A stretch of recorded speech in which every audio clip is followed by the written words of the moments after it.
Hello नमस्ते हजुरहरूलाई मनिषा ब्लग्समा धेरै स्वागत छ। आज चाहिँ मैले यो जाडो मौसममा जनको झोल बनाएर देखाउँदैछु। यो चाहिँ एकदम हेल्दी पनि हुन्छ। हजुरहरूलाई रुगा खोकी लागेको छ भने जनको झोल बनाएर खाँदा एकदम फाइदा हुन्छ। अब चाहिँ म यो जनो बनाउन के सामान आवश्यक पर्छ त भनेर म देखाउँदैछु। हेर्नुस् त, मैले सुरुमा जनो लिएको छु आवश्यक अनुसार। हजुरहरूले पनि आवश्यक अनुसार लिनुहोला। त्यसैगरी मेथी छ, अनि मैले पेस्ट लिएको छु अदुवा लसुन अनि जायफलको।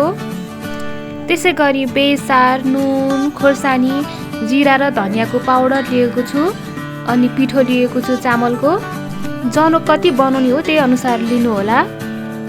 त्यसपछि मैले घिउ लिएको छु लास्टमा।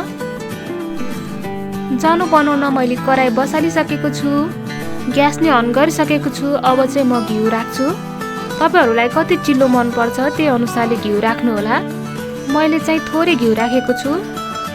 मैले मेथी पनि राखेँ। अब म त्यसै गरी ज्वानो राख्छु। अब चाहिँ म चामलको पिठोमा पानी राख्छु यसलाई घोल्नको लागि। हजुरहरूसँग चामलको पिठो नभए हजुरहरूले चामललाई भिजाएर त्यसको पेस्ट बनाएर जनको झोल बनाउन सक्नुहुनेछ। चामल र पानी राम्रोसँग घोलिसकेको छ। हेर्नुस् त, राम्रो पेस्ट बनिसकेको छ। मैले अदुवा लसुन अनि जायफलको पेस्ट पनि हालेँ। हेर्नुस् त, एकदम बास्ना आएको छ। हजुरहरूले लो हिटमा ग्यास बाल्नु होला। त्यसै गरी मैले रातो खोर्सानी पनि हालिसकेको छु 2टा। हजुरहरूलाई पिरो मन पर्ने भए हजुरहरूले अलि धेरै हाल्दा पनि हुन्छ खोर्सानी। मैले थोरै हालेँ। बेसा राखेँ मैले। अब यसलाई राम्रोसँग चलाउँछु। यसलाई डढ्न दिनु हुँदैन मसला। अब म त्यसै गरी नुन हाल्छु स्वाद अनुसार। हजुरहरूलाई कतिको चखिलो नुन मनपर्छ त्यही अनुसारले राख्नुहोला। जनुमा नुन कडा भएको मिठो हुँदैन, त्यसैले अड्कलेर राख्नुहोला नुन चाहिँ। त्यसै गरी मैले जिरा र धनियाको पाउडर पनि हालिसकेको छु। अब यसलाई म राम्रोसँग पकाउँछु लो हिटमा। मसला राम्रोसँग पाकिसकेको छ।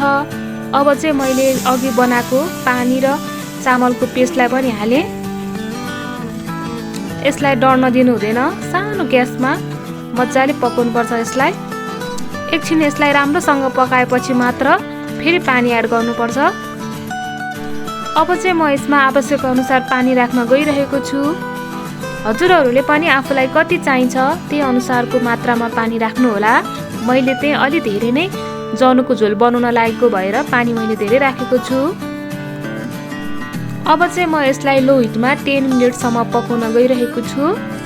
यसलाई चाहिँ टाइममा चलाउँदै पकाउँदै गर्नुपर्छ। मुनि लाग्न दिनु हुँदैन पिठो। यसलाई टाइममा चलाएन भने पिठोको डल्ला पर्छ, त्यसकारण यसलाई चलाइराख्नुपर्छ।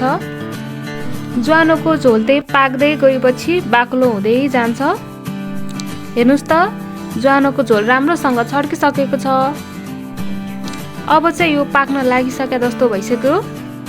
अब चाहिँ यो राम्रोसँग पाकिसकेको छ। अब चाहिँ म ग्यास अफ गर्छु। अब म कचौरामा राख्न गइरहेको छु ज्वानोको झोललाई। हजुरहरूले चाहिँ यो ज्वानोको झोल खानासँग खाँदा पनि एकदम मिठो हुन्छ।